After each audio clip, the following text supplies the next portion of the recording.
En Centrafrique, le projet de nouvelle constitution est désormais officiellement enclenché. Le président Faustin Archange Touadéra a mis en place l'équipe chargée de sa rédaction hier, mercredi, à l'hémicycle de l'Assemblée nationale.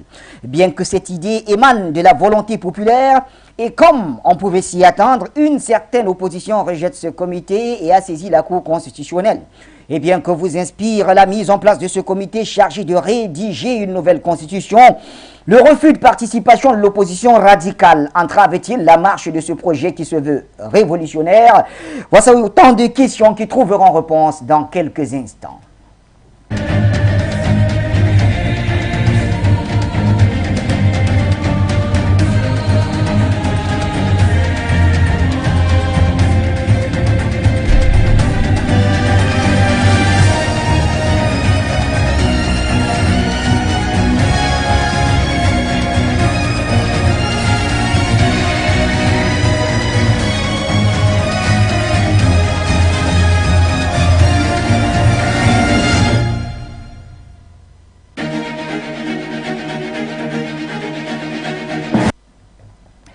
Bonsoir l'Afrique et bonsoir le monde. Mesdames, Messieurs, bienvenue à cette autre édition du Point sur l'actualité. Vous êtes bien sur les antennes de Foyo Média, vous nous recevez en radio sur la 96.3 FM, sur satellite Eutelsat et Amos et naturellement, pour beaucoup d'entre vous, vous êtes sur les plateformes de diffusion numérique telles que Facebook et YouTube, de quand même télécharger l'application sur Play Store et cela nous honore. Merci donc. Eh bien, nous avons un sujet sur cette table et d'ailleurs l'émission précédente était également consacrée à la RCA avec ce projet de nouvelle constitution, avec le comité de rédaction qui a enfin vu le jour. Eh bien, pour en parler ce soir, deux de nos plus brillants invités, que dis-je, les meilleurs. Merci donc pour vous, téléspectateurs, d'accueillir notre consultant permanent, Jonathan Batengene, qui est avec nous. Joe, bonsoir. Bonsoir Bachir Mohamed. C'est ta présentation qui me laisse un peu ce sourire. Merci pour les appréciations. Nous saluons notre éminent grand frère qui est là, qui a encadré le combat depuis le début. Le matin encore, je ne lui avais pas dit, j'étais avec son frère du début, il sait de qui je parle. Qui a dit beaucoup de bien de toi, grand frère, et qui m'a rappelé que dans ce combat, il y avait une vision prophétique qui guidait les choses. Je crois que ça a fait l'objet d'une discussion et je crois que finalement, je comprends un peu plus la chose. Je salue également tous les techniciens qui sont là, qui accomplissent un travail remarquable, grâce à qui cette émission se tient avec une qualité d'image et de son tout à fait impeccable. Nous leur disons bravo. Pour ceux qui avaient cru qu'en Afrique, on ne peut pas faire de production audiovisuelle de cette qualité-là, ils demandent ces pronostics. Nous saluons également la direction générale, tout le personnel For You Media, les autorités du Cameroun et particulièrement les forces de sécurité et de défense, ciment de l'unité et de l'indivisibilité de notre cher et beau pays. Merci Jonathan Batengene. Quand vous parlez d'un panafricanisme qui prophétise, c'est bien sûr, vous faites allusion au président Bandakani. Président, bien le bonsoir. Bonsoir mon cher Bachir, vous allez bien? Très très bien. Avec nos souvenirs Bangui-Soir. Oh oui, beaucoup de hauts et de bas, mais beaucoup plus de très bons souvenirs. Tout Bangui nous regarde, toute la Centrafrique, ils sont de Bangassoua, je sais pas, Berberati, Bangui, partout en tout cas. Ils nous regardent. En tout cas, je voudrais saluer mon illustre jeune frère. Oui. Je voulais lui dire merci pour les paroles très aimables qu'il m'a adressées, mais je voulais les lui retourner. Pour dire que je pense que toute l'Afrique actuellement sait que s'il y a quelqu'un qui est le fruit du travail qu'on a fait pendant 10 ans, c'est vous. C'est vous. Et vous portez fièrement ce flambeau. Vous articulez le génie scientifique et l'abnégation. Le sens du sacrifice. Parce qu'un consultant permanent, ça demande beaucoup de sacrifices. Je sais de quoi je parle. Je ne peux que t'encourager, Jonathan, et te dire, nous on est avec toi. Et continue. Ça payera. Souvent, même là où tu ne t'attends pas, ça payera. Donc nous, on te félicite pour ce que tu fais. On te suit chaque matin et on est impressionné par le prix que cela exige, mais que tu payes. C'est ça le combat panafricaniste. C'est ça qui a hissé ce combat là où il est aujourd'hui. En le faisant, nous payons la dette de ceux qui nous ont précédés. Ils ont combattu, certains sont morts dans l'anonymat. Certains ont tous sacrifié pour ce combat. Ils n'ont même pas de reconnaissance. Nous nous voyons à la télé, entre guillemets, on nous voit à la télé, mais d'autres sont morts dans l'anonymat en ayant fait des choses extraordinaires. Tous ces sacrifices silencieux, ces morts inconnus, ces sacerdoces laissés tout le long du chemin. C'est une dette que nous payons. C'est pour ça qu'on est là. Et c'est pour ça que tu es là. C'est pour ça que Bachir est là. C'est pour ça que tous ceux qui sont engagés dans cette dynamique sont là. Dynamique de victoire qu'aucune force au monde n'arrêtera. Merci, Président Bandakani. J'aime bien entendre ça. Ça donne une grande note d'optimisme qui nous fait d'ailleurs aller voir la RCA. Président Bandakani, vous sortez fraîchement de la République centrafricaine. Eh bien, 2 jours après votre départ, puis le président a mis donc sur pied le comité chargé de rédiger la nouvelle constitution. Qu'est-ce que cela vous inspire? Il n'y a pas de hasard. Dès le début du déclenchement du processus de réécriture de la Constitution, quand on voit les étapes et quand on voit notre arrivée dans ce pays-là, sous invitations officielles de l'État de ce pays, de l'État centrafricain, quand on regarde la séquenciation des éléments du processus, je ne suis pas surpris qu'après notre départ, 2 jours, comme vous avez dit, il y a ce décret qui matérialise, n'est-ce pas, qui matérialise l'idée de réécrire la Constitution de la Centrafrique. Le professeur président de la RCA sait où il va. Non seulement il sait où il va, mais il a des capacités pour mener, n'est-ce pas, à bon terme les aspirations qu'il incarne démocratiquement. Il s'est donné les moyens pour ça, pour arriver. Et il est porté d'une vision très élaborée dans des dimensions où j'ai rarement vu en Afrique. Oui. Je dis ce que j'ai vu, ce que j'ai touché du doigt, ce que j'ai lu, j'ai observé. Bachir, la réécriture de la Constitution est une nécessité historique et politique en RCA. C'est important parce que pense une certaine opposition. Ils sont dans leur rôle. Elle est dans son rôle. Et cette opposition estime que la priorité, la nécessité, l'urgence serait de voir comment donner une vie décente aux Centrafricains qui mangeraient bien, se soigneraient bien, etc., s'éduqueraient bien. Ce n'est qu'un point de vue. Oui. Respectable parce qu'en démocratie, il faut respecter les points de vue. Mais celui qui a le mandat du peuple s'appelle le professeur Touadéra. Quand vous n'avez pas le mandat du peuple, vous vous arrêtez à vous exprimer. Sauf si vous estimez que celui qui est au pouvoir a failli, n'est-ce pas, à son mandat. Il faut rappeler peut-être ce que les gens ne savent pas, mais celui qui détient le mandat du peuple, c'est le président Touadéra. Oui. Il les a battus à l'élection. Donc, c'est bien qu'il s'oppose. Maintenant que l'opposition se réduise à l'aigreur, qui est d'autant plus amplifiée par la réduction de la politique à la défense des intérêts personnels, oui, des intérêts antinationaux, les intérêts, n'est-ce pas, de destruction du pays, c'est ça qui est le malheur de cette opposition. Et ça, c'est connu, c'est daté, c'est documenté dans ce pays-là, mon cher Bachir. C'est pour ça que le président a le mandat du peuple, parce que les Centrafricains se reconnaissent dans ce qu'il fait. Oui.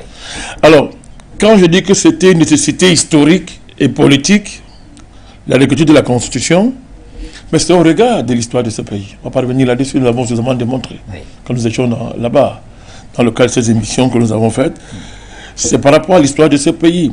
C'est par rapport au fait qu'on voit très bien que la Constitution du pays est en inadéquation profonde avec non seulement les aspirations du peuple centrafricain, mais la capacité du pays à se doter d'un instrument qui soit à la hauteur des exigences historiques, politiques, économiques, culturelles, sociales du pays. En ce temps-ci, mon cher Bachir. C'est de cela qu'il s'agit. Alors, vous voulez que je dise, voilà, écoutez, mais quelle est cette constitution qui installe le pays dans la confusion juridique? C'est-à-dire qu'une constitution qui crée 3 ou 4 présidents dans un pays. Vous avez le président élu, tout de même le premier ministre et un ministre, mais à ce ministre qui ont le pouvoir de contresigner les décisions présidentielles. C'est-à-dire qu'on a la capacité de s'opposer au président et de créer une crise institutionnelle. C'est quoi ça? C'est que la constitution, ça. Au lieu de stabiliser l'État, la Constitution a installé l'État dans la confusion, dans l'incertitude, dans des trajectoires chrysogènes majeures qui ramènent le pays dans le désordre, les guerres du passé, qui donnent la possibilité à des aventuriers de bloquer le pays, mais surtout qui constitutionnalisent la même mise étrangère sur le pays, la même mise étrangère de la France, et qui constitutionnalise l'occupation de la RCA par la MONUSCA. Alors, vous ne parlez que de ça. Les rédacteurs de cette constitution, et vous faites allusion à l'article 49. C'est pas le seul article. Oui. Il y en a comme ça au moins 4 ou 5 articles. Entre autres, président Bandakani. Mais certains des rédacteurs de cette constitution nous ont fait comprendre qu'à l'époque, cet article avait été mis pour créer une sorte d'équilibre, ou plutôt de contrôle entre les dirigeants de l'époque qui ne se faisaient pas confiance, en l'occurrence le président de la transition et le premier ministre de la transition à cette époque-là. Donc le président de l'a changé, de l'a réécrit, puisque ce n'est pas une constitution qui est en transit, c'est-à-dire une constitution en transit. C'est-à-dire que... Transition. Non, vous êtes gentil, je dis en transit. Oui. Une constitution de passage. Un pays, un pays n'est pas en passage permanent, mon cher Bachir. Un pays a besoin de stabilité. Un pays a besoin d'un atterrissage juridico-constitutionnel solide pour permettre aux institutions de fonctionner. Mais surtout, de relever les défis du pays. Mais la Centrafrique est confrontée à des défis existentiels gravissimes, mon cher Bachir. C'est quand même surprenant que les forces vives d'un pays, du moins la minorité, ne comprennent pas ça. C'est quand même surprenant. Ça veut dire, bon, c'est pourquoi. Quand une opposition est créée, fabriquée, nourrie, entretenue par Paris, ennemie historique de la RCA, on peut comprendre de telles positions. En fait, ce n'est pas la minorité que vous appelez l'opposition qui parle. Ils sont la voix de la France. Elle est la voix de la France, c'est connu. Leurs affinités avec la France, leur dépendance idéologique, leur dépendance stratégique, leur dépendance domestique à l'égard de la France est connue, documentée et établie, mon cher Bachir. D'ailleurs, je voudrais rappeler un épisode, si vous le permettez. C'est quand même terrible aujourd'hui que ces gens-là se dressent en champions de la Constitution. On veut bien respecter les acteurs politiques, mais quand vous êtes dans un tel niveau d'incohérence, ça pose problème. Vous vous rappelez l'épisode de l'ancien président centrafricain devenu un voyou, M. Bozizé? Ce coup d'État, cette entreprise terroriste militaire engagée contre le pays, mais à l'époque, quand tu le fais, quelle est la constitution qui est en vigueur dans le pays? C'est pas cette constitution-ci. Et quelle a été la position de la minorité qui s'oppose aujourd'hui à la constitution? Elle a été avec Bossi Bozizé. Elle a assumé l'action de Bozizé. Elle allait au-delà, elle a fait alliance avec lui. On a appelé ça la coalition politico-militaire. Vous vous souvenez, mon cher Bachir? Mais il faut que les gens assument leurs actes. Pendant qu'ils le faisaient, qui défendait la Constitution? C'est le président Touadéra. Oui, il était dans son rôle, on va dire. Mais eux, est-ce le rôle d'une opposition d'aller s'acoquiner avec un banditisme terroriste engagé par un ancien président complètement égaré, devenir un antipatriote? Mon cher Bachir. Donc, la position de l'opposition démontre que trahir un manque de cohérence gravissime. Oui. La politique, ce n'est pas la religion. Il ne s'agit pas de réciter des versets politiques, non. Mais la cohérence, Bachir, la cohérence, même quand vous fluctuez dans vos positions, parce que la situation l'exige, ce qui fait la grandeur d'une démarche politique, c'est la cohérence.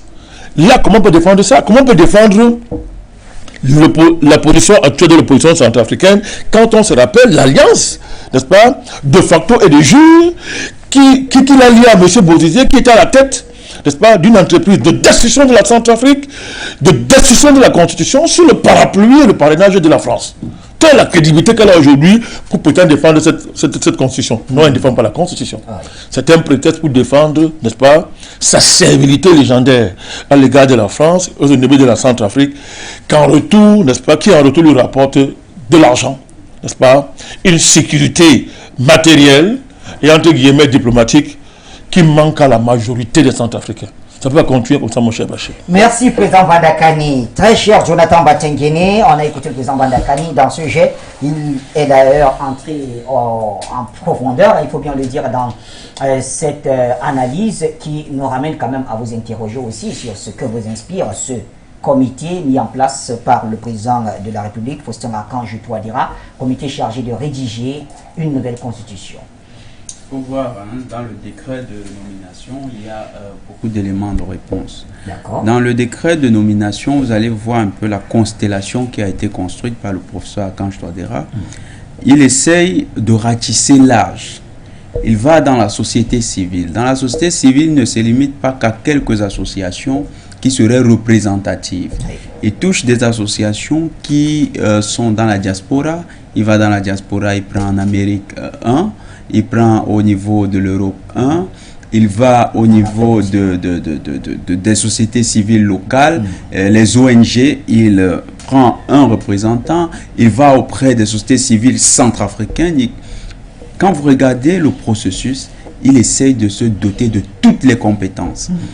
Il tranche avec le processus primaire qui avait été la première constitution centrafricaine, qui avait plutôt été une constitution élitiste parce qu'elle avait été rédigée par des juristes de Paris qui étaient assis dans des bureaux feutrés avec climatisation et du café et imaginaient une Centrafrique utopique, pas la Centrafrique réelle.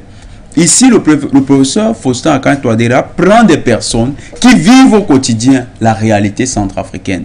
Il privilégie des gens qui sont au contact de ce qu'est la Centrafrique et qui savent d'où ils vont et vers quoi ils veulent, d'où ils viennent et vers quoi ils veulent aller. Donc c'est quelque chose de fondamental. Et pour donner à cela une profondeur scientifique, il ne va pas l'étoffer comme on nous a souvent fait croire que pour rédiger une constitution, il faut uniquement des juristes constitutionnalistes. Il va doter de 2 experts en la matière, 2 experts de droit public qui sont certainement des constitutionnalistes qui vont apporter de leur expertise. Mais à côté d'eux, il met un expert de droit privé. Parce qu'il est conscient d'une chose, la Constitution devra encadrer à la fois des actions qui sont contenues dans le droit public, mais également certaines actions qui relèvent du droit privé. Et il associe encore à ça un élément important. Pour marquer l'ancrage anthropologique, il associe un professeur d'anthropologie, un autre d'histoire. C'est dire que désormais la Centrafrique, ce n'est plus un ballon comme ça jeté dans l'atmosphère qui est piloté par des individus tapis dans l'ombre. C'est les Centrafricains eux-mêmes. Mais ils vont devoir aller creuser, c'est certainement le rôle de l'anthropologue et de l'historien, ils vont aller creuser dans l'histoire de la Centrafrique, trouver les éléments même qui culturellement et même socialement ont forgé l'esprit centrafricain. Donc ils vont imprimer cela dans la Constitution. Quand vous regardez, il y a ensuite les départements ministériels qui ont été associés. L'opposition, il va distinguer 2 oppositions. Il va prendre l'opposition démocratique, il va même utiliser les centristes, ceux qu'il appelle les centristes. C'est une volonté d'associer au maximum. Et je crois que c'est l'une des premières fois où on verra la rédaction d'une constitution avec la participation directe de l'opposition. Dans d'autres pays, l'opposition fait des propositions. Et ça reste ça reste la volonté du parti au pouvoir ou bien du dirigeant d'intégrer ces propositions dans le timing qui l'arrange. Mais là-bas, ils vont participer dans les travaux, ils sont membres de la commission. Alors, le président Touadéra a aussi fait appel dans le cadre de la rédaction de cette nouvelle constitution à des religieux, mais comme on a pu lire depuis quelques heures, l'Église catholique s'est désolidarisée de cette démarche. Comment vous analysez cela? Vous connaissez ma posture un peu avec le monde religieux. Quand la religion n'est pas, c'est pas que je sois opposé, parce que l'opposition à la religion, c'est l'opposition primaire. La religion, quand elle n'est pas domestiquée dans un pays, c'est une entité extraterritoriale qui a des relents d'ingérence dans la vie politique d'un pays. Vous allez remarquer que même les Occidentaux qui ont brillé par une sorte de christianisme prosélyte qu'ils ont apporté en Afrique, les Occidentaux ont chacun a son christianisme. Les Britanniques ont l'église anglicane. Les Américains ont les presbytériens, ils ont les méthodistes, il y a un peu de tout là-bas. Fondamentalement, ce sont les calvinistes. Chacun a son... Les calvinistes. Mais là encore, ils vont se diviser jusqu'à les témoins de Jéhovah, les adventistes, tout ça. C'est les Américains là-bas. Il y a le culte profond des sectes... Les sectes... voilà. Là, donc c'est au gré des intérêts ou comment? Quand vous remontez au Danemark, ils ont leur propre église. Donc quand l'église n'est pas ancrée, n'est pas finalement domestiquée sur un territoire, il y a des risques. Oui, s'il n'y a pas une église doit avoir ses propres dirigeants, son propre clergé, un État. Nous nous encourageons même l'État centrafricain à profiter parce que nous sommes de ceux qui partagent qu'il faut un schisme sur le plan religieux. On voit ce qui se passe avec l'islam qui est importé, le wahhabisme qui vient d'Arabie Saoudite et qui nous apporte plus de déstabilisation que d'éléments Imaginez-vous, monsieur Bachir, que vous êtes imam et que vous êtes désormais l'autorité religieuse attitrée au Cameroun en tant qu'imam que le Cameroun reconnaît. Vous pensez que vous allez vous engager à faire la promotion du wahhabisme parce que vous êtes sunnite? Non, je ne pense pas. Donc il faut un schisme et l'État centrafricain devrait même profiter de la brèche qui est donnée par l'Église catholique pour réaliser ce schisme. Il faut une église, et dans chaque pays africain, il faut faire comme les Britanniques et les autres, il faut une église chrétienne de décence nationale. Alors, comprenez-vous dans ce cas la démarche de l'Église qui refuse de s'associer à cela? L'Église a toujours été, l'Église est un acteur politique dans les pays, l'Église catholique particulièrement. Au Cameroun, Monseigneur Ndokmo était un acteur politique à part entière. Il était tout sauf simplement un homme d'église. Vous vous souvenez qu'il a été arrêté par le président Idjo. Et le Vatican, pour nous montrer à quel point ils sont très forts en politique, avait dit il faut relâcher Monseigneur et garder le citoyen Ndokmo. En fait, quelle était la différence entre les deux? Il n'y avait pas de différence, c'était le même individu. Mais il voulait placer le président Idjo de face à un dilemme et l'amener à choisir. Soit il garde Monseigneur Ndokmo et il aura les problèmes avec l'église, soit il le relâche. Donc, l'église, c'est une entité politique. Quand vous prenez l'histoire politique de la RDC, l'église, la conférence épiscopale a toujours été un acteur politique au sein de... Et cet acteur politique n'a jamais joué pour le peuple, malheureusement. L'Église n'a pas été un acteur aux côtés du peuple, des peuples africains. Mais dans le cas de la RCA, on dira, est-ce qu'on dirait ça comme ça, là, de manière affirmée? On a vu quand même à l'époque, cette époque de Braise, on a vu quand même le rôle très important joué par l'Église de ce côté-là, avec sous la direction de Monseigneur André Zapalenka, on les a vus, aux côtés de l'imam central également de Bangui, essayer de ramener les uns et les autres autour de la table. Bachir, vous savez, les Occidentaux aiment bien les situations qui les arrangent comme celle-là. Lorsque c'est facile de venir jouer à l'humanitaire, on se présente comme étant des hommes de bien et on dit aux populations, arrêtez les désordres. Mais en fait, qui créait les désordres? Est-ce que l'Église un jour a dénoncé l'action trouble de la France dans les désordres en Centrafrique? Jamais. Ça veut dire que l'Église se contente simplement d'afficher ce paravent que les ONG nous avaient déjà vendu, c'est-à-dire une institution qui prône la paix, qui prône le vivre ensemble, mais derrière l'Église ne s'attaque pas aux véritables responsables. D'ailleurs, qui est l'un des plus gros donateurs de l'Église? C'est pas l'ancien président qui se faisait passer, Bokassa.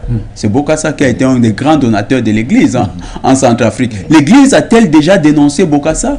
L'Église a reçu la cathédrale d'Abidjan, la plus grande en Afrique, je crois. Vous voulez dire Yamoussoukro? De Yamoussoukro, la plus grande en Afrique. Cette cathédrale, l'Église l'a dénoncée? Non. L'Église n'est pas là pour véritablement se battre aux côtés des peuples. L'Église a choisi ses partenaires. Et puis, c'est historiquement quelque chose qui a... En tout cas, on ne va pas faire le procès de l'Église. Non, on ne fait pas le procès. Mais il faut qu'on comprenne une chose. L'Église ne peut jamais, l'Église ne peut pas se battre aux côtés de l'État centrafricain parce que les partenaires historiques de l'Église... Et surtout pas pour la rédaction de cette nouvelle constitution, c'est ça? Parce qu'ils savent que la rédaction de cette nouvelle constitution va contre les partenaires de l'Église. Le principal partenaire de l'Église, la fille de l'Église, c'est ce qui est reconnu, et ce n'est pas moi qui le dis. La fille aînée de l'Église, c'est la France. Très bien. Donc l'Église ne court pas le risque de dénoncer sa fille aînée. Très bien. On va afficher les numéros. Président Bandakani, je reviens sur la même question parce qu'il y a l'opposition dite radicale qui refuse de participer. Il y a à côté d'elle l'Église catholique également qui se désolidarise complètement de la démarche initiée par le peuple centrafricain et soutenue par le président Faustin Archange Touadéra. Votre lecture? Pourquoi vous dites qu'on ne fait pas le procès de l'Église? C'est quoi? Ben non, l'émission n'est pas là pour faire le procès de l'Église. Vous comprenez quand je le dis. Non. Quand l'Église... Bon, c'est qui l'Église? Est-ce que le catholicisme, c'est l'Église? Du point de vue du christianisme, si on veut faire même... Si on va entrer dans les arcanes théologiques, c'est une usurpation. Le catholicisme est parmi d'autres, c'est une confession parmi les autres confessions dites chrétiennes.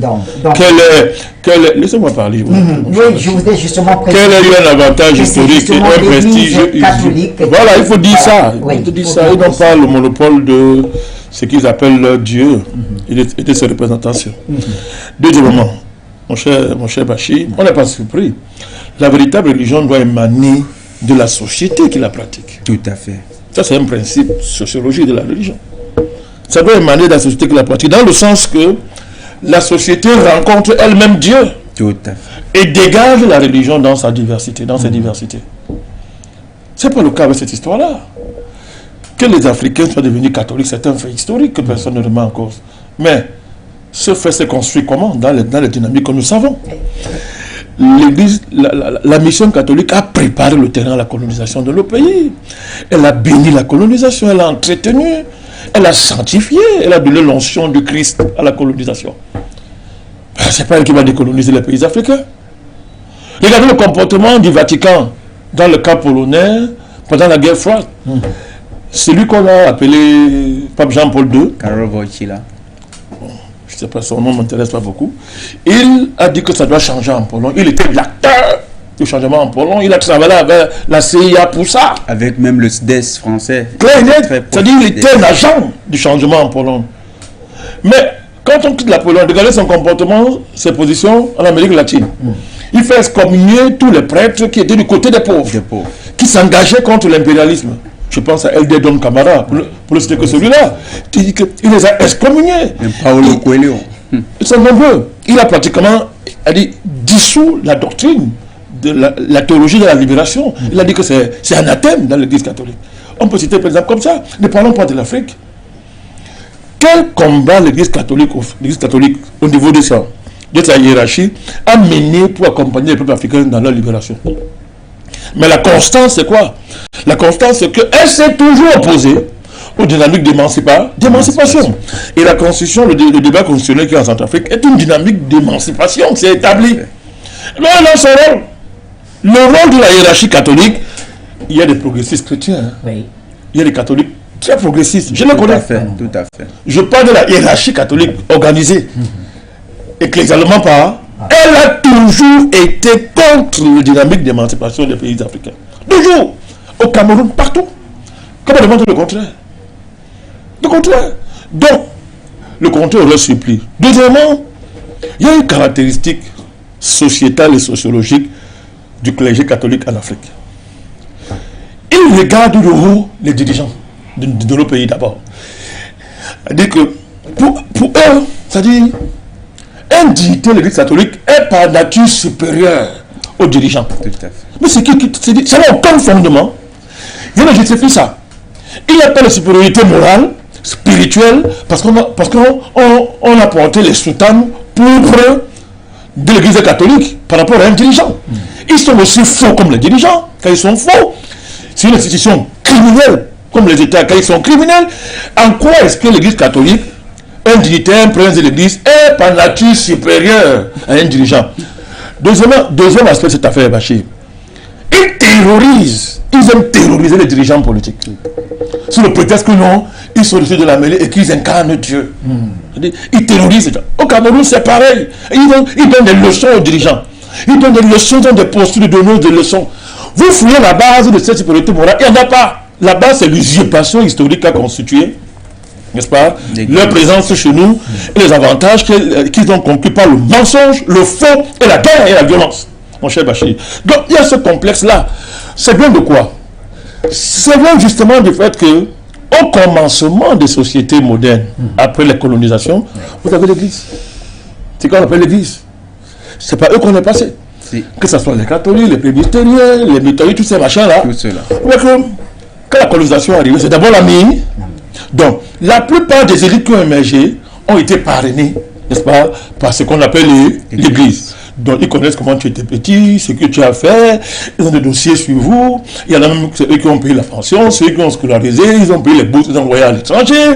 Donc, à partir de là, ils nourrissent un complexe de supériorité à l'égard de nos élites. J'ai toujours observé ça. Vous allez voir ça. Ils se prennent toujours pour des gens qui sont la référence. C'est-à-dire, en dehors de pas de salut. Mais Bachir, c'est faux. Ça n'a aucun sens. Ils représentent leur Dieu. Est-ce que le vrai Dieu le connaît? Ils représentent leur Dieu. Alors, donc je pense que la Centrafrique, l'État centrafricain doit continuer simplement la route. C'est une position comme celle d'autres. On les laisse là. S'il y a l'autre de là, on les met à leur place. On les appelle à l'autre. Je rappelle qu'ils ne sont pas au-dessus de la loi. Il y a des accords qui régissent les relations entre le Vatican et les missions locales et les États. Si ces accords sont violés, mais on les met à leur place. Mon cher Bachir, on les met à leur place. C'est une position comme celle de l'opposition. D'ailleurs, avec qui ils ont des liens masqués de consanguinité et d'intérêt. Donc, ce n'est pas un problème. Le plus important ici, c'est le souverain et le peuple centrafricain. Bachir, dans la démarche du président, est-ce qu'il y a un truc à reprocher? Non. Au niveau de la procédure, ça s'est fait dans les règles de l'art. En tout cas, aucun article de la Constitution n'interdit la révision de cette Constitution. La procédure est claire. C'est-à-dire que les forces vives se mettent en mouvement. Le Parlement reprend et ordonne au président de déclencher la procédure référendaire. Donc, la démarche est inattaquable sur le plan de la procédure. Et les qui le font? L'Assemblée représente le peuple centrafricain. Il n'est écrit nulle part de la Constitution que l'Église catholique représente le peuple centrafricain. Ce n'est écrit nulle part. C'est une association culturelle. Oui. Celui qui représente le peuple centrafricain s'appelle l'Assemblée nationale. Elle a donné son aval, elle a même ordonné, elle demandait au président de déclencher la procédure à partir des appels du peuple, c'est-à-dire des forces vives. Bon, maintenant, celui qui pilote le processus a le mandat direct de tous les Centrafricains. Alors, celui qui pilote le processus... Le président, le professeur qui a multiplié le comité. D'accord, oui. Vous comprenez? Et à la tête du comité, il a mis l'honorable Évariste N'Djamena. Qui est porteur d'un mandat du peuple. Alors, Bachir, donc, qu'est-ce qui est plus démocratique qui paraît procédure? C'est la démarche des catholiques qui est antidémocratique parce qu'elle est basée sur une vantardise, un despotisme clérical fait d'intimidation des élites africaines qui, quand elles sont légères, ont peur des porteurs de soutane. Ils ne sont rien. Ils ne sont absolument rien, les porteurs de soutane. Vous savez, la valeur de celui qui incarne l'esprit, comme on dit la spiritualité, se voit à travers son rayonnement spirituel, par le comportement spirituel qu'il affiche, par sa pratique. Mais quand on regarde la hiérarchie qu'on appelle l'Église catholique, dans leur pratique, qu'est-ce qu'ils peuvent faire là? C'est qu'on ait peur d'eux, ils font quoi? Même leurs œuvres humanitaires, n'importe qui peut faire ça. La philanthropie est à la portée de tout le monde. Est-ce qu'il faut à tout prix avoir une casquette de prêtre pour être un philanthrope? Les œuvres catholiques, c'est bien. Mais ils gagnent de l'argent, cela rapporte beaucoup d'argent, mon cher Bachir. Alors, voilà la frontière entre la philanthropie à la Bill Gates et une philanthropie désintéressée. Quelle est la frontière? Donc, ils font des œuvres, c'est incontestable. Qu'ils aient investi, c'est incontestable. Mais il n'y a aucune raison pour laquelle on devrait trembler devant quelqu'un qui a porté la soutane et qui, en plus, c'est-à-dire que se comporte comme un pharaon romain, mon cher Bachir. Le pharaonisme catholique romain, encore que le pharaonisme, ça ne s'est jamais été le despotisme, mais est quelque chose d'extrêmement nocif et dangereux pour nos pays. Donc, les autorités centrafricaines doivent être très fermes. Il faut respecter le droit à la parole de la hiérarchie catholique locale, mon cher Bachir. Ils ont le droit de s'exprimer. Ça reste là. S'ils font comme en RDC, on les a vus être pratiquement un parti politique pour organiser des manifestations, mais que le président, l'État africain, est en droit de prendre ses responsabilités. Maintenant, Bachir, je vais chuter par là. Oui. Il faut distinguer, je répète toujours ça. Laissez le standard ouvert, s'il vous plaît. Laissez le standard ouvert. Il faut distinguer la hiérarchie catholique des catholiques plus individuellement. Je ne fais jamais la confusion. Il faut laisser, il faut pas confondre les deux. Ouais. Donc, la plupart des catholiques sont centrafricains. Et ils connaissent l'intérêt ou l'intérêt de leur pays. Ils vont aller se dissoudre dans le peuple pour accomplir le devoir citoyen de ce temps, ce qui est de savoir faire passer cette constitution pour le bien de leur pays. Merci, Président Bandakani. Le standard est donc ouvert. Jonathan Batengene, j'en viens à vous certainement dans quelques secondes. Je vois Marie Poto qui essaye de nous joindre depuis Paris. Est-ce qu'on l'a au bout de fil? Sinon, je vois d'autres appelants. Est-ce qu'on peut déjà les prendre? Sinon... Allô? Voilà, je vois un appel du Cameroun. Allô, bonsoir. Bonsoir mon cher frère, bonsoir à vous et bonsoir aux autres. Voilà, d'accord, je reconnais bien. Merci d'être avec nous. Oui, bonsoir mon cher frère, bonsoir à vous Oui. et bonsoir aux autres. Merci. Je voudrais juste appuyer sur ce que mon autre grand, le président des présidents Bandakane a dit. Mais nous les Noirs, nous avons besoin de créer notre pape. Nous avons besoin d'un pape noir. Les Chinois ont leur pape. Les Russes ont leur pape. Il manque le pape des Noirs. Donc c'est l'occasion pour la Centrafrique, directement, parmi eux-mêmes, ils s'arrangent à trouver le pape centrafricain. Directement, il sera consacré comme le vrai pape noir, comme nous avons vu, descendant d'Adam et Ève, que nos ancêtres, que Allah a créé, Adam et Ève. Donc c'est l'occasion pour la Centrafrique de créer son pape maintenant.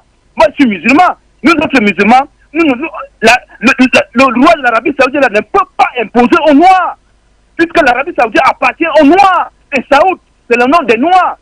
Donc voilà un peu ce que moi je voulais un peu ajouter sur les Centrafricains. Qu'ils aillent tranquillement et posément, et c'est même une occasion de créer les papes.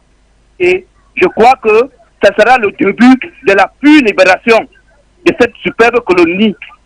Kalabougar. Depuis la Malaisie. Restons au téléphone avec un autre de nos appelants. Bien le bonsoir.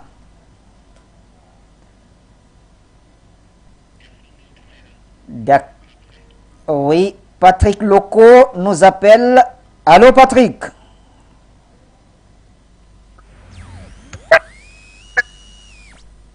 Patrick, bonsoir. Alors, la ligne de Patrick est coupée.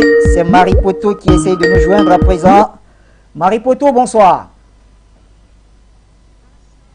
Monsieur Bachir, bonsoir à tous. Bonsoir, Marie panélistes. Poto. Franchement, le plateau est doré, le plateau est magnifique. Merci bien. J'interviens par rapport à la décision de, je ne sais pas si c'est de l'église catholique ou bien c'est du cardinal qui ne s'associe pas à la réécriture de cette constitution. Pour moi, c'est bien. Séparant l'église de la politique ou bien de ce qu'ils veulent. Mais en tout cas, la réécriture de cette constitution n'est pas une question politique. Pour moi, c'est une question qui revient à tous les Centrafricains et pour la construction de notre pays. Donc, si l'église catholique ou bien ses représentants obéissent plutôt à Vatican qu'à la République, c'est un problème. Mais pour moi, le président Touadéra et ainsi que le peuple centrafricain sont au-dessus de ces prêtres-là en question. Et que ces prêtres-là arrêtent de nous emmerder. Parce que ces mêmes prêtres catholiques-là, je dis bien, et non pas les catholiques comme a dit M. Bandakane, ces mêmes prêtres-là, c'est eux qui ont dirigé le pouvoir de Mme Sama Panza. C'est eux qui l'ont imposé certains ministres. Mais avec le président Touadéra, ça ne marche pas. Pourquoi? Parce que lui-même est un homme de Dieu très engagé dans son église. Voilà pourquoi beaucoup disent qu'il est trop en train de prier, il aime trop la Bible, tout ça, parce que lui-même, il connaît ces prêtres-là en question. Et qu'ils ne viennent pas nous fatiguer. Ces prêtres-là, c'est leur vie privée, certes, ils ont des femmes et des enfants au quartier. Donc, ils sont aussi très mal placés pour dire quoi que ce soit à qui que ce soit. Et le président Touadéra les connaît trop bien. Je dis bien trop bien et non très bien. Il les connaît trop bien. Donc, il se met de côté comme ça. C'est-à-dire, c'est tant mieux comme ça. Ces mêmes prêtres-là, ce cardinal-là, font partie de ceux qui avaient amené des opposants centrafricains, je ne sais pas si c'était en Italie ou bien à Saint-Adidjo, un an comme ça, pour aller, c'est-à-dire se regrouper là-bas et revenir à Bangui contester une décision, je crois, prise par le peuple centrafricain. Donc ce sont des traîtres. Ce cardinal-là, Nzapa Lainga, c'est que ça clique là, ils sont à la botte du Vatican. Et le Vatican, vous savez mieux que moi qui c'est le Vatican. C'est vous-même qui nous avez enseigné cela sur vos antennes.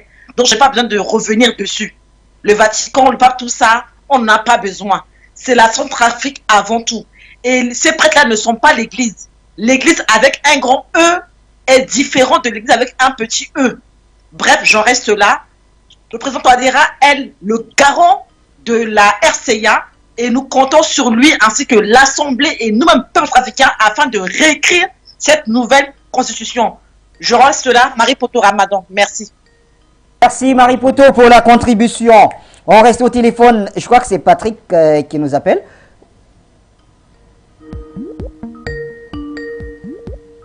Allô, je vois un autre appelant, Galoceli.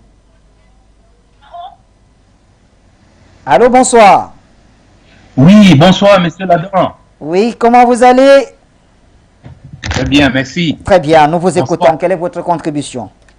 Bonsoir à tous les téléspectateurs de For You Media et bonsoir à l'équipe qui vous accompagne ce soir. Monsieur Ladan, j'appelle, c'est pas pour ajouter quoi que ce soit, c'est juste pour vous remercier de cette mission spéciale que vous avez faite en République centrafricaine. Vous savez, nous les Camerounais de l'extérieur, nous avions du mal à comprendre pourquoi le président Touadéra veut modifier une constitution qui lui a permis d'arriver au pouvoir 2 fois, c'est-à-dire qu'il a gagné les élections avec cette constitution à 2 reprises. Et donc, grâce vraiment à vos explications, à cet éclairage que les présidents Bandakani, les Yamtimba, les Pafendom, Madame Sike et tout, vraiment on a bien compris que c'était une constitution taillée pour le colon. Et vraiment ça, cet aspect-là, je veux dire, ce travail-là nous a permis de comprendre, de débroussailler et nous permettre de mieux comprendre l'intérêt.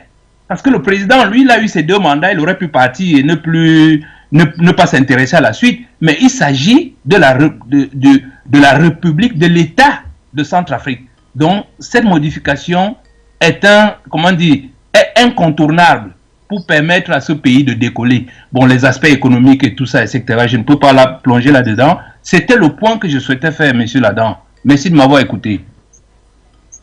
Richard Gallo, et bonne suite de visionnage sur les antennes de For You Media.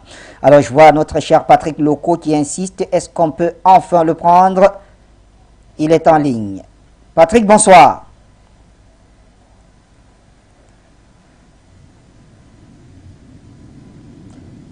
Eh bien, on va revenir donc vers vous, Jonathan Batengene. Est-ce que cette position des opposants et de l'Église catholique, c'est-à-dire celle de ne pas participer à la rédaction de cette constitution, pourrait entraver le travail des 50 personnalités désignées pour l'occasion? Le geste de l'Église, c'est un peu amusant parce que l'Église répète des erreurs. C'est pourquoi nous parlons d'un schisme.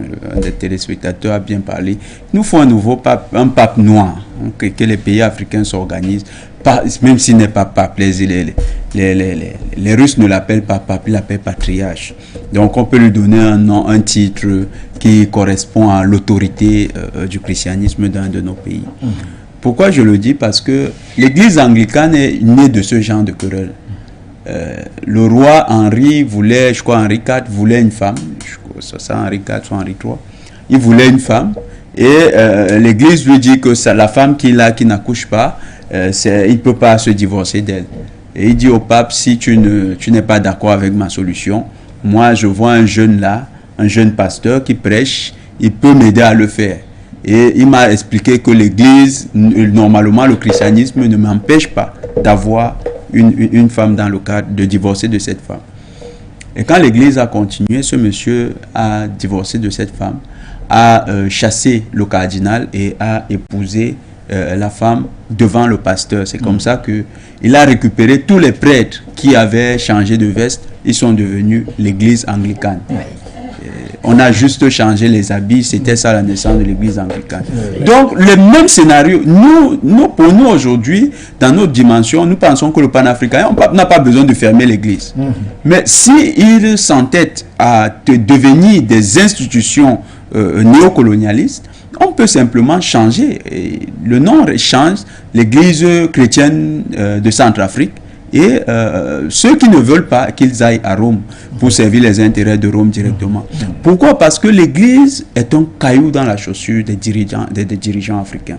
Vous allez remarquer que dans tous les pays où l'église catholique est trop forte, et même les autres églises, là où le pouvoir est extra-continental, il y a toujours cette tentative soit de s'ériger en zone de renseignement et de déstabilisation du pays. On sait ce que l'église presbytérienne a joué comme rôle au niveau du Soudan du Sud. c'est des caisses qui parfois ne vont pas dans le sens des autorités du pays. Donc on peut nationaliser l'église et constituer quelque chose. Ça c'était juste pour le cas de l'église. Mais comme le président expliquait, il faut dissocier les autorités ecclésiales du peuple, des fidèles, qui eux ont de manière sincère une croyance aux entités qui leur sont présentées comme étant la divinité. Ces fidèles-là, eux, ils ne participent pas de ce complot, c'est pourquoi parfois il faut être compréhensif. Mais les dirigeants, eux, ils sont parfois des gens qui ont des liens avec ceux qui dérangent. Quand vous regardez également l'opposition, je crois que c'est cette opposition qui était aux élections dernières et qui était toute unie derrière Bozizé. Mais Bozizé est un choc. Bonsoir Patrick. Désolé, très cher Batengene, je reviens à vous. Allez-y. Patrick, bonsoir. Vous m'entendez bien là-bas? Je vous reçois très bien. Vous êtes en direct. Sébastien. Voilà. Vous êtes en direct. Vous m'entendez très bien là-bas? Oui, je vous reçois. Allez-y, Patrick. Ok, ravi de vous avoir aussi. Merci. C'est un plaisir pour moi de participer à cette émission. Je tiens à remercier M. Bandakani et toute son équipe qui ont fait un travail remarquable pour notre pays. Vraiment, je ne sais comment vous remercier pour tous ces éclaircissements qui permettent au peuple africain de comprendre et aussi de prendre leur destin à la main. Il est sorti de ce moment le plus tragique de notre vie, depuis 1960 jusqu'à aujourd'hui. Je pense que dans vos interventions, vous avez dit que la République centrafricaine détient sa propre constitution, et c'est vrai. Depuis 1960, les copies de l'autre, là, de la France, une fois pour notre vie. La connexion de votre côté semble pas très bonne. Merci infiniment. Nous comprenons que oui, c'était pour vous une manière de remercier le président Bandakani et toute l'équipe qui était autour de lui pour le travail abattu du côté de Bangui. Jonathan Batengene, je vous retourne la parole. Donc pour les opposants, il faut noter qu'ils étaient tous sous la bannière d'une coalition et leur patron c'était Bozizé. Alors qui est Bozizé? Bozizé, c'est l'homme de la France de déstabilisation de la France pour la déstabilisation de la Centrafrique. Et Bozizé, comme ses opposants, ne propose pas un véritable projet pour la Centrafrique. Si vous prenez l'un des leaders qui était avec Bozizé, qui était venu à l'élection, Dologele. Oui. Dologele, il a brillé par une incompétence quand il était Premier ministre. Est-ce qu'il peut aujourd'hui, de manière pertinente, s'adresser au président Touadéra avec des arguments qui tiennent sur le pavé? Non, c'est impossible. Quand il était Premier ministre, il a passé 10 ans, il n'a pas pu payer les salaires. Oui. Le président Touadéra, depuis qu'il est là, est-ce qu'il a appris qu'il y a des arriérés de salaire? Depuis que le président Touadéra est là, quand Dologele était Premier ministre, l'insécurité était criarde dans toute la Centrafrique. Il a été incapable de dépêcher de manière pertinente ses alliés français pour éradiquer les groupes armés rebelles qui terrorisaient les populations. Depuis que le président Touadéra est là, est-ce qu'il a l'impression que c'est la même situation? Donc quand vous parlez de l'opposition, vous avez affaire parfois à une constellation d'acteurs opportunistes qui n'ont plus d'existence réelle du point de vue politique et qui existent simplement par le chantage et les déclarations fortes via les médias interposés. Et surtout, leur grande tribune, c'est les médias du Quai d'Orsay. Parce que là-bas, c'est des caisses de résonance de la dissuasion par la force et la brutalité, avec la menace terroriste venant des rebelles comme étant ultimatum absolu dans le cadre de la vie politique centrafricaine. C'est tout ce qu'ils peuvent utiliser. Si vous enlevez tout cet attirail, vous ne retrouvez rien. Est-ce qu'ils peuvent mobiliser pour l'ensemble de ces opposants, est-ce qu'ils peuvent mobiliser véritablement à Bangui? Est-ce qu'ils peuvent mobiliser à Bois? Est-ce qu'ils peuvent mobiliser dans toutes les autres villes de la Centrafrique? C'est des gens qui ne sont suivis que par des bandes de personnes, de mercenaires qui viennent de pays étrangers et qui viennent faire fortune sur le territoire de la Centrafrique. Ces gens, ils sont comme le miel et les abeilles. Donc eux, ils constituent le miel parce que eux, ils vont mener vers un trésor, c'est les richesses de la Centrafrique. Et derrière, vous avez un essaim d'abeilles qui les accompagne. C'est les médias du Quai d'Orsay, c'est les moyens que le Quai d'Orsay met à leur disposition, c'est l'encadrement que le Quai d'Orsay met à leur disposition. D'ailleurs, Delogele, lui, vit à Paris, Bozizé, lui, vit en Djamena. Voilà les gens que vous voulez placer comme étant des gens pertinents pour lutter, pour apporter des changements positifs aux Centrafricains. C'est des vendeurs d'illusions, malheureusement. Nous ne le disons pas simplement pour les décrédibiliser. Nous avons essayé de mobiliser un ensemble de faits qui sont concrets, observables. Ceux qui peuvent en douter n'ont qu'à prendre leur téléphone ou bien prendre leur ordinateur et faire quelques recherches. Delogele, ils verront qu'il a été Premier ministre et puis c'était la catastrophe. Ils tapent ensuite Bozizé, un homme qui s'est fait arnaquer par les Français qui lui disaient non, on va te construire des usines d'exploitation d'uranium, et ils ont fait creuser l'uranium à la main aux Centrafricains, à la pelle. L'uranium, un matériau radioactif. Les dégâts qui ont été causés par cette expérience n'ont jamais été réparés.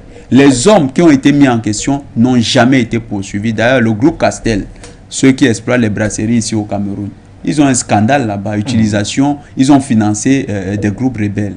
Ils ont utilisé des enfants. Dans le cadre de leur travail. Vous savez que le travail des enfants est proscrit par l'OIT, le BIT. Mais est-ce que l'OIT, est-ce qu'un jour Bozizé a tenu à faire respecter le droit de ces jeunes Centrafricains? Si donc vous mobilisez cette opposition, est-ce qu'elle est crédible? Non, elle ne l'est pas.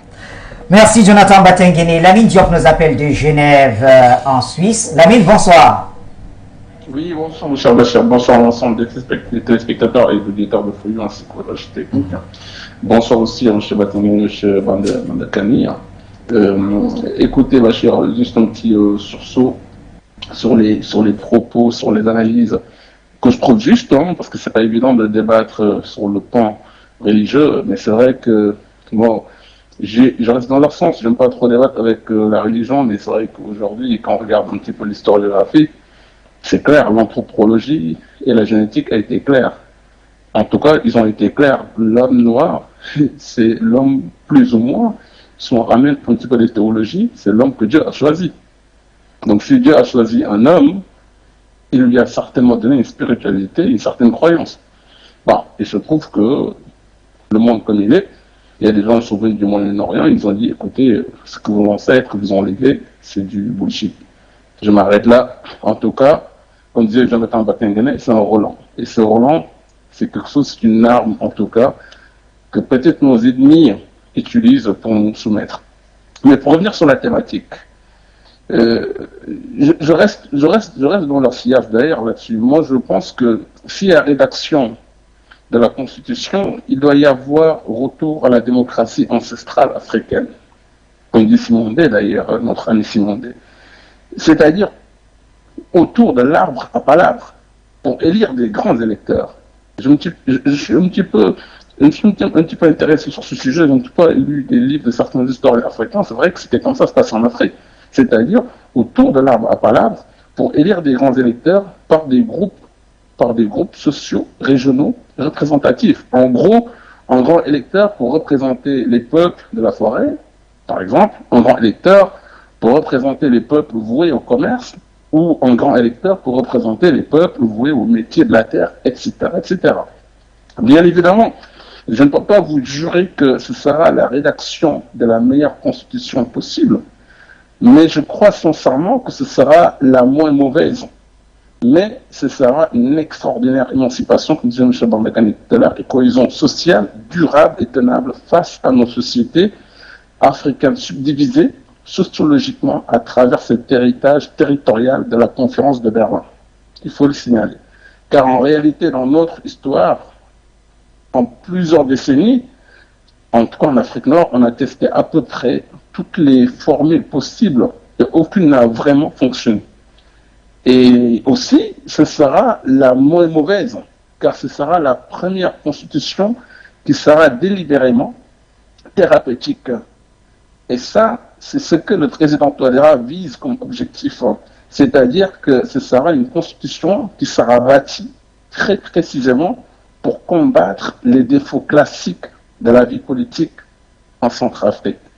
Ensuite, je finis par là, toujours dans la continuité de ces défis colossaux qui nous donnent de l'énergie à venir après le travail, après nos métiers, de venir ici conscientiser une certaine masse critique africaine. J'aimerais citer ce discours du président chinois lors de sa rencontre aujourd'hui avec Poutine en Ouzbékistan. Xi Jinping dit sur les objectifs communs de la Russie et de la Chine: cher président Poutine, mon cher ami de longue date, je suis très heureux de vous rencontrer à nouveau face aux changements colossaux de notre époque à l'échelle mondiale. Sans précédent dans l'histoire. Nous sommes prêts, nous Chinois, avec nos collègues russes, à donner l'exemple d'une puissance mondiale responsable, écoutez, responsable, et à jouer un rôle de premier plan afin de mettre un monde en mutation aussi rapide sur la trajectoire d'un développement durable et positif. Il s'agit de ça. Tolera fait la même chose là, aujourd'hui. Et j'imagine au Mali sera aussi la même chose avec Assimi Goïta un peu plus tard. Merci, belle fin d'émission, à bientôt. Ciao.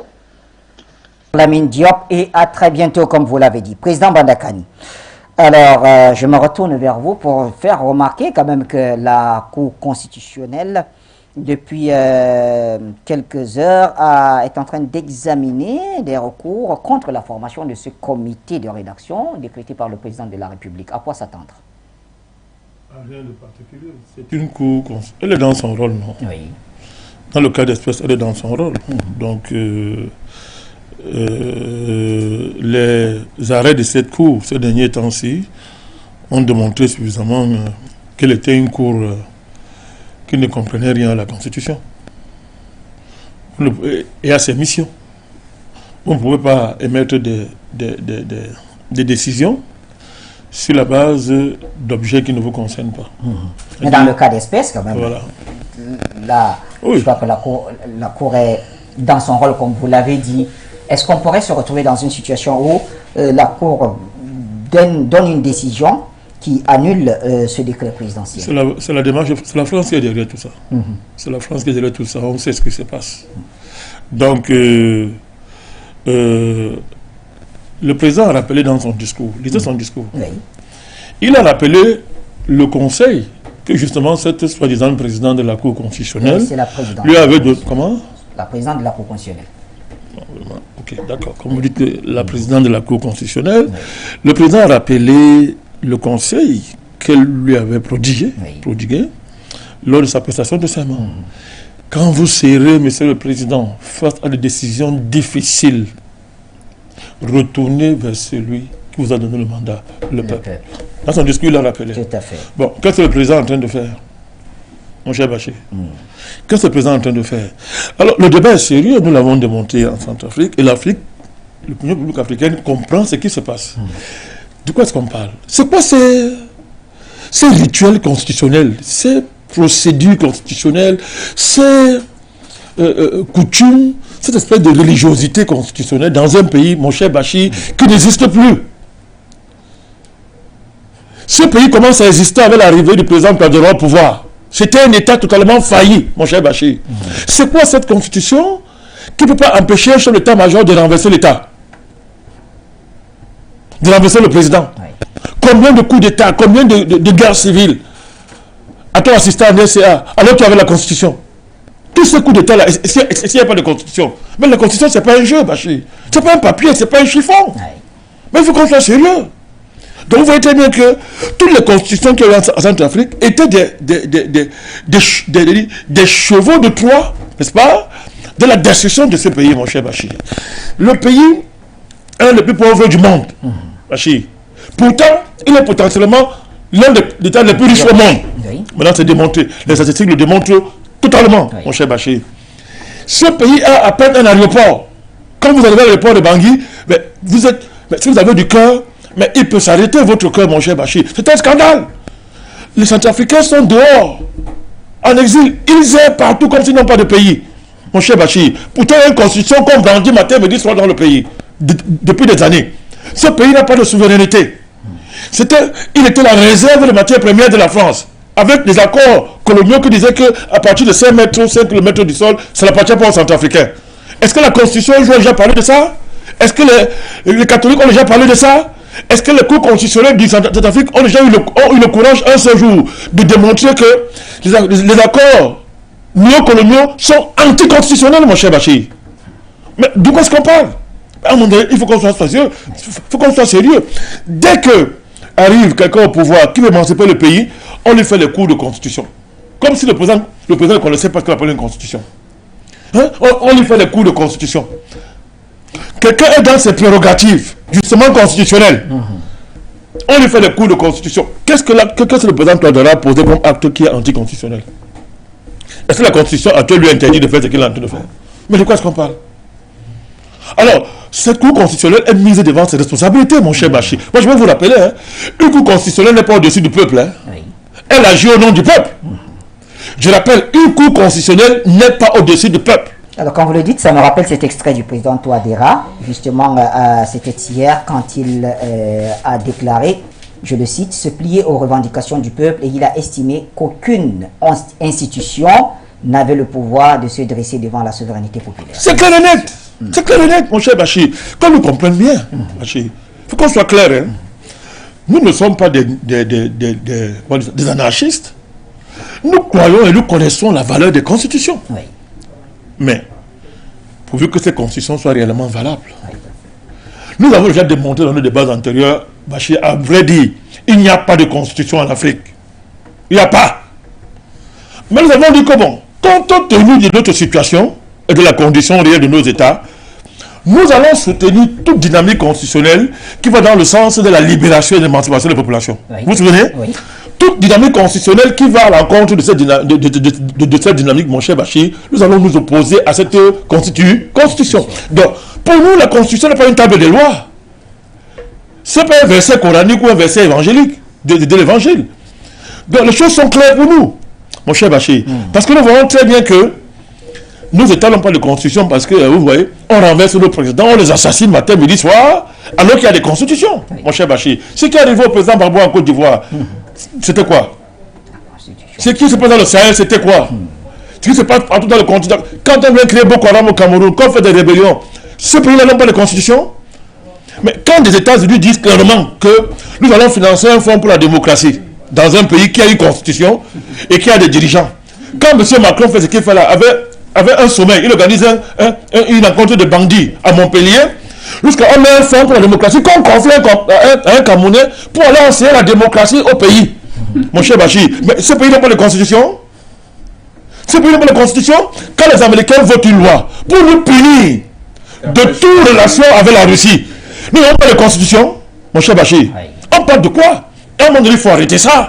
Le président est dans son rôle quand il rappelle qu'aucune institution ne peut s'opposer à l'expression du souverain. Le peuple. En un sens, qui est le peuple. Et la procédure, mon cher Bachir, de mise en place de ce comité d'écriture de la Constitution, et je dis, c'est fait dans les règles de l'art. Mais Bachir, vous savez, moi je vais vous dire. Par là, nous sortons. La France veut assassiner le président Touadéra. Mettez les choses sur la table. Sa tête est apprise depuis. Il a échappé au moins à 4 tentatives d'assassinat direct organisées par l'État français. Mais il n'y a pas de constitution à ce moment-là. Qu'ont dit les cours constitutionnels de la Centrafrique devant l'assassinat du président centrafricain qui est érigé. La tentative d'assassinat du président centrafricain qui est érigé en politique d'un État qu'on appelle la France. Il y a les preuves. Vous savez que nous avons les preuves de ce qu'on dit. Nous avons les preuves de ce que nous disons. Mon cher Bachir, mais à ce moment-là, qu'a fait la constitution du pays? Est-ce que la constitution du pays autorise à un autre État, soi-disant État partenaire de la Centrafrique, d'organiser l'assassinat du président? Bon, et s'il était mort, ce serait le respect de la constitution, mon cher Bachir. Si le président avait été atteint, ce serait le respect de la constitution. C'est sur les bases de la constitution que le président a échappé à ces attentats par la vigilance des organes consacrés et par la main de Dieu. Mon cher Bachir. Ça ne va pas. Il y a un problème. Donc, ce n'est pas la première fois. C'est la France qui est derrière ça. La démarche est celle-ci. Discréditer la démarche du président Touadéra. Discréditer l'initiative en mettant en avant une cour constitutionnelle qui évidemment est une cour constitutionnelle, comment on dit ça, vidée de tout sens de la compréhension des enjeux cruciaux du pays. et qui se limite dans un formalisme constitutionnel honteux, à la limite criminel, mon cher Bachir. À la limite criminel. Nous connaissons dans quelles conditions cette affaire a été mise sur pied. Je ne vais pas revenir là-dessus. Nous connaissons même l'histoire de la présidente de la Cour constitutionnelle. Il faut qu'on le dise. Et on va laisser ça. Non, il faut que on laisse non, partir. quand les intérêts de l'Afrique sont en jeu, Bachir ne joue pas. Nous sommes prêts à dire aux Africains quelle est la généalogie historique de Mme Darlan. Raison pour laquelle on doit bien sûr laisser ce côté. Mais je te dis que nous sommes prêts. Oui. Nous sommes prêts à le dire. Oui. Que les gens comprennent qu'il n'y a pas de hasard. C'est pas un hasard, il y a des comportements qui ne sont pas. C'est pas un hasard. Quand des gens ont des intérêts historiquement constitués, qui profitent à leur famille, depuis leurs parents et leurs grands-parents, il est vraiment qu'à un moment donné, ils aient un comportement qui soit en cohérence avec la sauvegarde des intérêts de leur famille. Dans un contexte comme la Centrafrique où le centre d'intérêt général a foutu le camp depuis, et que tous les acteurs, à un certain niveau, ne pensent qu'à suivi les intérêts personnels, quitte à faire tomber le pays, c'est comme voilà, n'est pas surprenant. C'est la France qui est dans une dynamique, n'est-ce pas, quasi scientifique, de discréditer la démarche du président Touadéra, n'est-ce pas, pour justifier sa diabolisation internationale et la guerre qu'elle mène contre la Russie. C'est de cela qu'il s'agit, mon cher Bachir. C'est de cela qu'il s'agit. Bon, on verra donc si une cour constitutionnelle est supérieure, n'est-ce pas, à la volonté du peuple centrafricain, au nom duquel elle prétend dire le droit constitutionnel. Merci, Président Banakanidjo. Avec vous, on referme. On a quoi, 3 minutes. Le président a tout dit. Justement, c'est la messe est dite. La messe est dite. Sinon, il faut bien... La question, elle reste aussi là pour vous. Est-ce qu'on pourrait se retrouver dans une situation de bras de fer justement entre les différentes institutions, les différents pouvoirs, le judiciaire prendrait-il le dessus sur l'exécutif, pour ne pas dire la volonté populaire? Bon, l'Assemblée nationale qui a initié le projet est l'organe législatif. Oui. C'est dans la démocratie, la trinité du pouvoir fait que l'on a l'exécutif, on a le judiciaire et on a le législatif. Donc le Conseil constitutionnel s'inscrit dans la continuité du contrôle de constitutionnalité du judiciaire. Oui. Et à ce titre, il est l'organe qui atteste de la constitutionnalité d'un acte qui est réalisé dans la République. Il est donc le gardien de la République. Sauf que l'Assemblée nationale qui légifère peut adopter à l'unanimité certaines décisions et le Conseil constitutionnel, en dernier recours, peut émettre des avis sans toutefois empêcher le travail législatif. On aura affaire certainement à un bras de fer, ça c'est sûr, on aura affaire avec un bras de fer où l'exécutif et le législatif vont peser de tout leur poids face à l'appareil judiciaire. Mais réjouissons-nous aussi d'une chose, Président. Même si ces magistrats vont s'ériger en donneurs de leçons, on peut se réjouir de ce que c'est aussi la preuve que les Centrafricains ont atteint une certaine maturité démocratique. Ils ne sont plus un peuple comme hier, on pouvait les imaginer. Et puis c'est même le danger qui courait, qui pouvait couvrir l'ensemble du pays dans une sorte d'opprobre international. C'était de donner l'impression que au Centrafrique, il n'y a qu'un unanimisme autour du chef de l'État.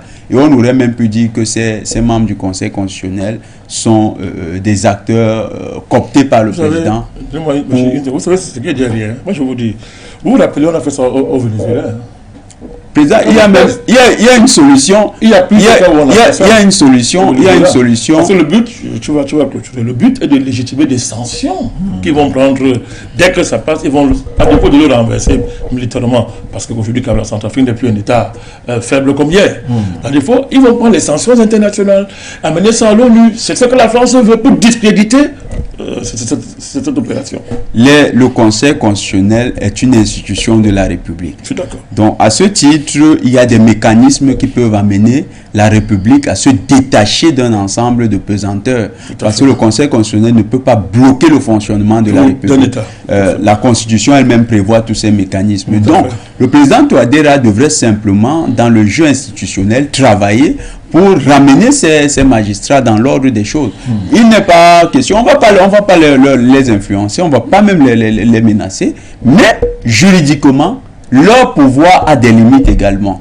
Donc à un certain moment, ils seront obligés, parce que même rien que par les délais de blocage, il y a des mesures exceptionnelles qui sont prises, parce que le législateur a toujours prévu cela. Il y a des mesures qui peuvent être prises pour dépasser leur travail. Et à terme, le processus qui a été engagé est irréversible. Que ces juges qui veulent jouer à un jeu du chat et à la souris arrêtent quand même ce genre d'action. Nous sommes dans une action révolutionnaire qui est trop avancée. Les enjeux sont importants. Il s'agit des enjeux qui touchent leurs fils et leurs petits-fils, des générations après eux. Sont-ils fiers d'avoir évolué dans la Centrafrique? C'est la question qu'ils devraient se poser. Sont-ils fiers d'avoir évolué dans la Centrafrique qu'ils ont connu tout petit? Un Centrafrique qui était rythmé par les guerres, l'insécurité, la violence, le viol, le pillage et surtout la corruption ambiante.